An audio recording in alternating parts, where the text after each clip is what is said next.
হে আল্লাহ, একমাত্র আপনার কাছেই আমি আমার দুর্বলতার কথা জানাচ্ছি এবং একমাত্র আপনার কাছেই আমি আমার অভাবের কথা জানাচ্ছি এবং মানুষের নিকট আমার অসম্মানের কথা একমাত্র আপনাকেই বলছি।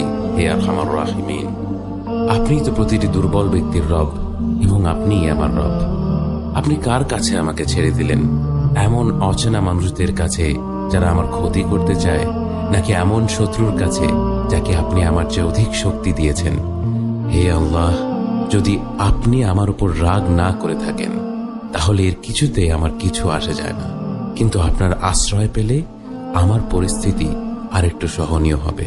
হে আল্লাহ, আমি আপনার চেহারার নূরের কাছে আশ্রয় চাই, যা সব অন্ধকারকে উজ্জ্বল করে দিয়েছে, যা দুনিয়া এবং আখিরাতের সব বিষয়ের সংশোধক। আল্লাহ, আপনার রাগ এবং অসন্তুষ্টি থেকে আমি রেহাই চাই। আল্লাহ,